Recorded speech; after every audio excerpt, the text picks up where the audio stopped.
What if I told you that the most intoxicating feeling you've ever had in a relationship, that rush, that finally someone sees me feeling, what if I told you that feeling can be manufactured? Not by accident, not by chemistry, by design.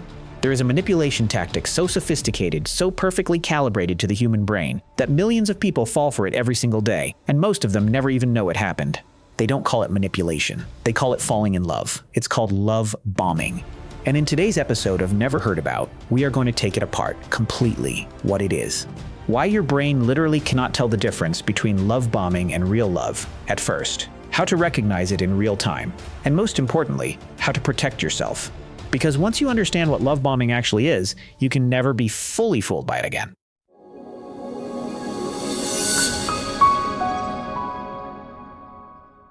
Let's start with the definition, not the dictionary version, the real one. Love bombing is when someone overwhelms you with affection, attention, compliments, gifts, and intensity in a way that is completely disproportionate to how long you've actually known each other. They text you good morning and good night every single day from week one. They tell you you're different from everyone they've ever met within the first month. They plan your future together, vacations, moving in, maybe even marriage, before they actually know you. They make you feel in a very short time like you have found the one person in the world who truly sees you. And here's the thing, it feels incredible. Genuinely. There's nothing wrong with you for loving it. The human brain is literally wired to respond to this. We are social creatures. We need love, validation, belonging. When someone pours all of that onto you at once, your brain lights up like a Christmas tree. That's exactly why it works. Love bombing isn't careless. It's not just someone being enthusiastic. It is a targeted strategy, whether conscious or unconscious, to get you emotionally hooked as fast as possible, so that the person doing it gains control. And here's the most important thing to understand right from the start. The person love bombing you is not falling in love with you. They are installing a hook. They are creating dependency. They are making themselves the center of your emotional world, before your rational brain has had time to evaluate who they actually are. That's the game. And once you see it, you can never unsee it. Here's where it gets really fascinating and a little bit terrifying. When you fall in genuine, healthy love, your brain releases a cocktail of chemicals. Dopamine, the reward chemical. Oxytocin, the bonding chemical. Serotonin, norepinephrine, you feel euphoric. You think about them constantly. You idealize them. You want more. Now, when someone love bombs you, your brain releases the exact same cocktail. Your brain cannot tell the difference between manufactured intensity and real love. The feeling is chemically identical. This is why smart people fall for it, educated people, people who consider themselves good judges of character, people who have been in healthy relationships before. This is not a failure of intelligence, it is a feature of being human, but there's more. Because love bombing doesn't just flood you with good feelings, it sets up something called intermittent reinforcement. And this is where it becomes genuinely dangerous. Here's how intermittent reinforcement works. Imagine a slot machine. If it gave you money every single time you pulled the lever, it would be satisfying, but not addictive. If it never gave you money, you'd walk away. But if it gives you money sometimes, unpredictably, randomly, you become obsessed. You can't stop pulling the lever. Because your brain is chasing the reward that might come any moment. Love bombing is the setup for exactly this. The love bomber floods you with affection, conditions you to need their validation. And then, once you're hooked, they start pulling back. Randomly, unpredictably, and you spend all your energy trying to get back to that incredible feeling you had in the beginning. They didn't give you love, they gave you a drug, and then they took it away. Now let's get practical, because the theory matters, but what you really need are the signs, the things you can actually watch for in real time. Sign 1. The intensity is disproportionate to the timeline healthy love grows. It deepens over time as two people actually get to know each other, their flaws, their history, their real self. Love bombing doesn't grow, it explodes immediately. If someone is acting like your soulmate before they've seen you stressed, before they know how you handle conflict, before they've met your friends, that's not love. That's a performance. Ask yourself, does the way they feel about me match how much they actually know me? If the answer is no, pay attention.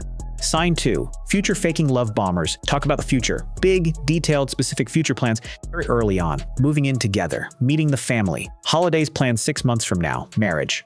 This feels romantic. But what it's actually doing is anchoring you, making you feel invested in a future with this person before you've had time to properly evaluate the present. You start thinking, this is the person I'm going to spend my life with. And that thought makes you overlook red flags because too much feels at stake. Real partners let the future unfold. They don't use it as a lasso. Sign 3. Constant contact and anxiety when you don't respond. There's a difference between someone who genuinely enjoys talking to you and someone who needs to be in your inbox at all times. Love bombers text constantly. They expect immediate replies. If you take a few hours to respond, they spiral. They're hurt, they're worried, they want to know what's wrong. And slowly, without realizing it, you start to manage their anxiety by being available all the time. This is not love. This is a control mechanism wrapped in attachment language. Sign 4, the slow isolation. This one is subtle, and it's important. Love bombers often begin gently, gradually, to pull you away from your support network. It doesn't happen with a big speech. It happens with small comments. Your friends don't really understand you the way I do. I just love spending time with just us. Your family kind of stresses me out. You always seem different, less happy after you hang out with them. They're not cutting you off aggressively. They're positioning themselves as your primary emotional source, your only reliable relationship. Because the more isolated you are, the more power they have. Sign 5, excessive compliments that feel more like claims. Love bombers compliment you constantly, but pay attention to the nature of the compliments. You're so beautiful is a compliment. You're the most beautiful person I've ever seen. I can't believe someone like you exists, said on week 2. That's a claim. That's ownership language dressed up as admiration. They're not just appreciating you, they're marking territory. Sign 6, the reaction when you slow down. This is the most reliable test, and I want you to remember this one. If everything feels too fast, too intense, too much, try slowing down. Say, I really like you, but I want to take things a little slower, and watch what happens.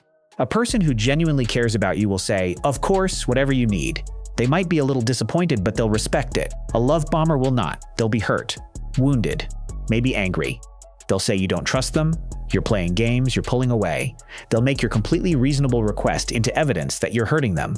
That reaction, that inability to accept your pace, tells you everything.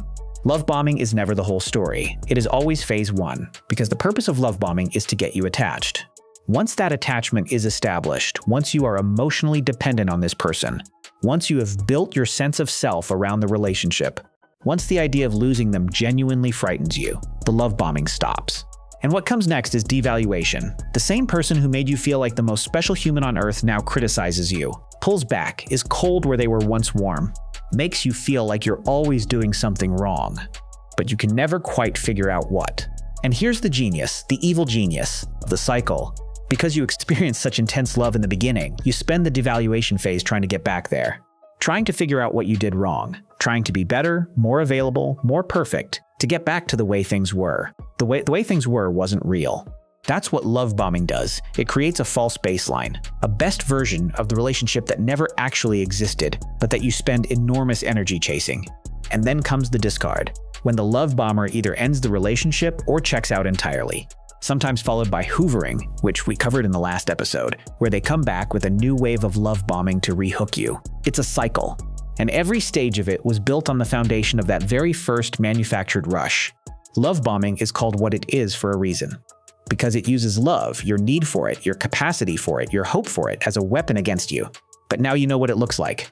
You know the signs, you know the test, you know the cycle, and that knowledge is the only armor that actually works. If this video gave you something, share it with someone you think might need it. Subscribe to Never Heard About, because next week we're going inside one of the most powerful psychological weapons ever used, not by one person on another, but by governments on entire populations. You think you're thinking for yourself? We'll see.